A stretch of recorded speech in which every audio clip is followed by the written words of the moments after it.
एक दुकान से मुल्ला नसरुद्दीन ने अपने लिए 2 तथा गधे के लिए 10 नान खरीदे।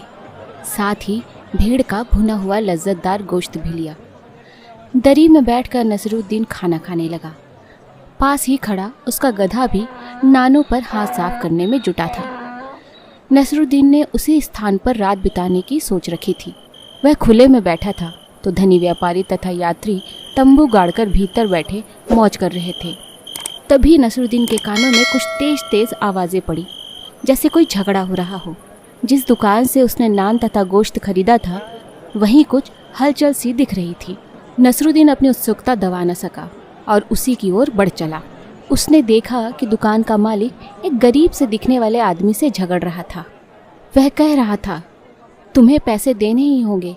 तुम जानबूझकर उस ओर लेटे थे जिस ओर मेरी दुकान से गोश्त की खुशबू उठकर जा रही थी। सारी शाम तुम बढ़िया खाने की खुशबू का आनंद लेते रहे। मैंने देखा भी था, तुम बार बार होठों पर जीभ फिराकर चटखारे ले रहे थे। मैं कोई दान खाता खोल कर नहीं बैठा, जल्दी से पैसे चुकाओ। बेचारा गरीब आदमी बेहद असहाय दिख रहा था। शायद नसरुद्दीन की तरह उसके पास भी फालतू पैसे नहीं थे। लालची दुकानदार की बातें सुनकर नसरुद्दीन को गुस्सा आने लगा था। तभी दुकानदार अचानक नसरुद्दीन की तरफ मुड़ता हुआ बोला, भाई साहब, अभी आप एक शरीफ आदमी की तरह मुझसे नान गोश्त खरीद कर ले गए थे, लेकिन इस मक्कार को देखो, मुफ्त में स्वाद लेना चाहता है। क्या इसे दाम नहीं चुकाना चाहिए? नसरुद्दीन उस आदमी से मुखावित होते हुए बोला, भाई, तुमने लजीज खाने की खुशबू का आनंद लिया है, तुम्हें कीमत तो चुकानी ही होगी। लाओ, जितने पैसे तुम्हारे पास है मुझे दे दो। सुनकर दुकानदार का चेहरा खिल उठा। गरीब आदमी ने अंटी में से कुछ सिक्के निकालकर नसरुद्दीन की हथेली पर रख दिए।